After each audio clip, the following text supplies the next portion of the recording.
and in the great state of Minnesota where I won, and in the territory of Puerto Rico, and Washington, D.C., all over. We had a great team. We have a great team, and I'm so grateful for all the help that you guys have given us. I just want you to know there's nothing more you could have done. You worked as hard as anyone worked. I want you to know we worked as hard as we ever could. But, well, America's in the middle of a real political storm, a real tsunami, and we should have seen this coming. Look, people are angry, and people are very frustrated.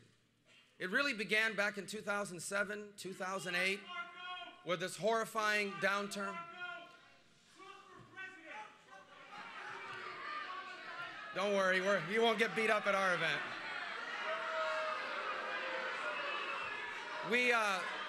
People are very frustrated about the direction of our country.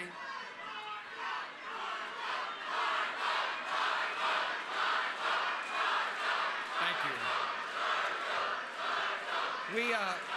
Thank you. People are frustrated. In 2007 and 2008, there was a horrible downturn in our economy. And these changes to our economy that are happening are disrupting people's lives. And people are very upset about it. And they're told that, people are angry, they're frustrated, they're being left behind by this economy. And then they're told, look, if you're against illegal immigration, that makes you a bigot. And if you see jobs and businesses leaving to other countries, you have no right to be frustrated.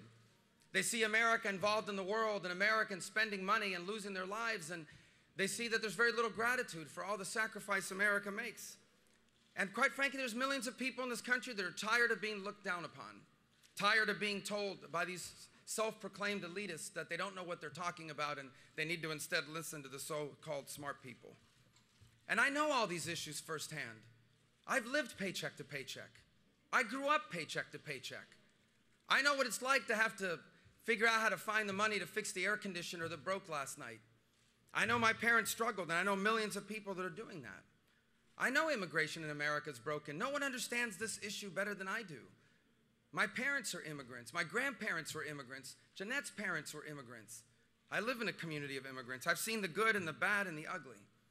I've battled my whole life against the so-called elites, the people who think that, I needed to wait my turn or wait in line or it wasn't our chance or it wasn't our time. So I understand all of these frustrations.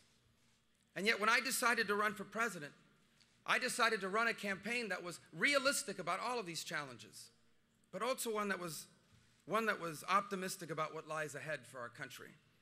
I know that we have a right to enforce our immigration laws, but we also have to have a realistic approach to fix it. I know that we are living through this extraordinary economic transformation that is really disruptive in people's lives. Machines are replacing them. Their pay is not enough. I know it's disruptive. But I also know this new economy has incredible opportunity. I know America can't solve all of the world's problems, but I also know that when America doesn't lead, it leaves behind a vacuum, and that vacuum leads to chaos. And most of all, I know firsthand that ours is a special nation, because where you come from here doesn't decide where you get to go. That's how a 44-year-old son of a bartender and a maid, that's how I decide that, in fact, I too can run for president of the United States of America. So, from a political standpoint, the easiest thing to have done in this campaign is to jump on all those anxieties I just talked about, to make people angrier, make people more frustrated. But I chose a different route, and I'm proud of that. Because that would have been, in a year like this, that would have been the easiest way to win. But that is not what's best for America. The politics of resentment against other people will not just leave us a fractured party. They're going to leave us a fractured nation. They're going to leave us as a nation where people literally hate each other because they have different political opinions. That we find ourselves at this point is not surprising, for the warning signs have been here for close to a decade. In 2010, a Tea Party wave carried me and others into office because not enough was happening, and that Tea Party wave gave Republicans a majority in the House. But nothing changed. In 2014, those same voters gave Republicans a majority in the Senate, and still nothing changed. And I blame some of that on the conservative movement. a movement that is supposed to be about our principles and our ideas, but I blame most of it on our political establishment. A political establishment that for far too long has looked down at conservatives as simple-minded people, looked down at conservatives as simply bomb throwers. A political establishment that for far too long has taken the votes of conservatives for granted. And a political establishment that has grown to confuse cronyism for capitalism and big business for free enterprise.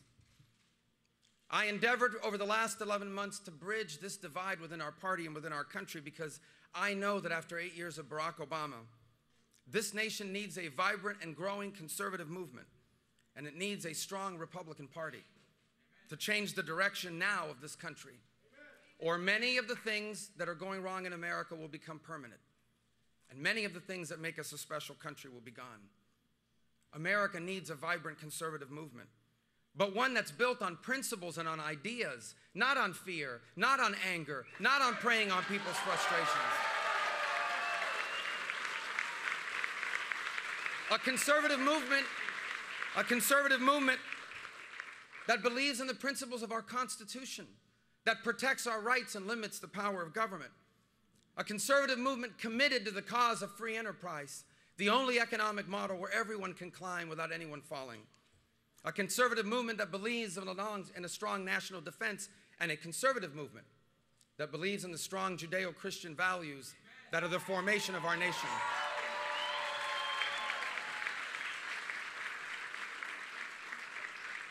But we also need a new political establishment in our party. Not one that looks down on people that live outside of the District of Columbia. Not one that tells young people that they need to wait their turn and wait in line. And not one that's more interested in winning elections than it is in solving problems or standing by principles. And this is the campaign we've run. A campaign that is realistic about the challenges we face, but optimistic about the opportunities before us. A campaign that recognizes the difficulties we face, but also one that believes that we truly are on the verge of a new American century. And a campaign to be a president that would love all of the American people, even the ones that don't love you back.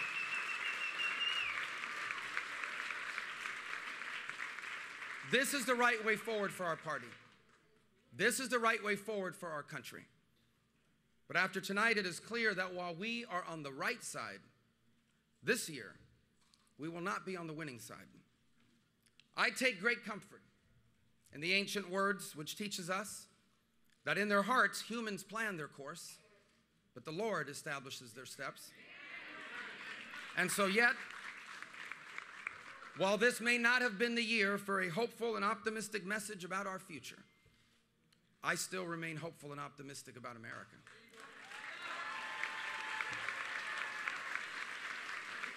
And how can I not? How can I not? My mother was one of 7 girls born to a poor family. Her father was disabled as a child. He struggled to provide for them his entire life. My mother told us a few years ago she never went to bed hungry growing up, but she knows her parents did, so they wouldn't have to. She came to this country in 1956 with little education, no money, no connections. My parents struggled their first years here. They were discouraged. They even thought about going back to Cuba at one point, but they persevered. They never became rich. I didn't inherit any money from my parents. They never became famous. You never would have heard of them if I had never run for office. And yet I consider my parents to be very successful people. Because in this country, working hard as a bartender and a maid, they owned a home. And they retired with dignity. In this country, they lived to see all 4 of their children live better off than themselves. And in this country, on this day, my mother, who's now 85 years old, was able to cast a ballot for her son to be the President of the United States of America.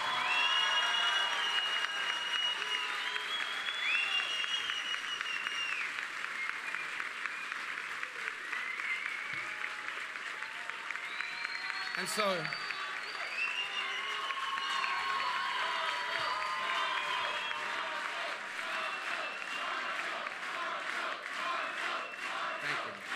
And so, while it is not God's plan that I be president in 2016 or maybe ever, and while today my campaign is suspended, the fact that I've even come this far is evidence of how special America truly is. And all the reason more why we must do all we can to ensure that this nation remains a special place. I ask the American people, do not give in to the fear. Do not give in to the frustration.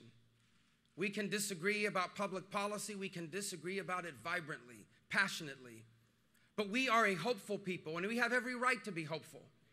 For we in this nation are the descendants of go-getters. In our veins runs the blood of people who gave it all up so we would have the chances they never did. We are all the descendants of someone who made our future the purpose of their lives. We are the descendants of pilgrims. We are the descendants of settlers. We are the descendants of men and women that headed westward in the Great Plains, not knowing what awaited them. We are the descendants of slaves who overcame that horrible institution to stake their claim in the American dream. We are the descendants of immigrants and exiles who knew and believed that they were destined for more and that there was only one place on earth where that was possible. This is who we are. And let us fight to ensure that this is who we remain. For if we lose that about our country, we'll still be rich and we'll still be powerful, but we will no longer be special. We'll keep fighting. And so I am grateful to all of you that have worked so hard for me. I truly am. I am grateful to my family, to my wife, Jeanette, who has been phenomenal in this campaign.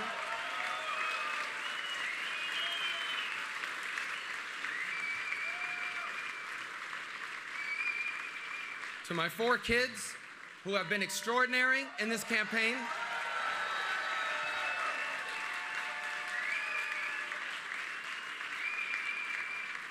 And I want you to know that I will continue every single day to search for ways for me to repay some of this extraordinary debt that I owe this great country.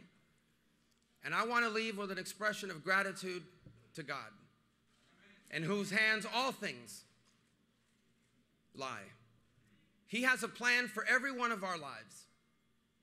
Everything that comes from God is good. God is perfect. God makes no mistakes. And He has things planned for all of us. And we await eagerly to see what lies ahead.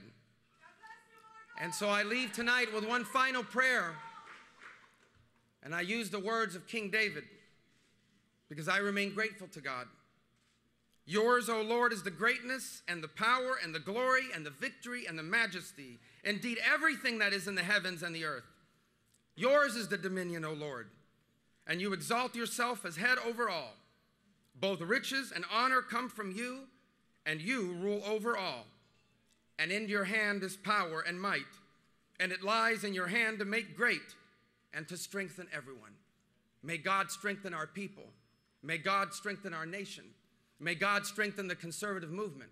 May God strengthen the Republican Party. May God strengthen our eventual nominee. And may God always bless and strengthen this great nation, the United States of America. Thank you, and God bless you all. Thank you very much. Thank you.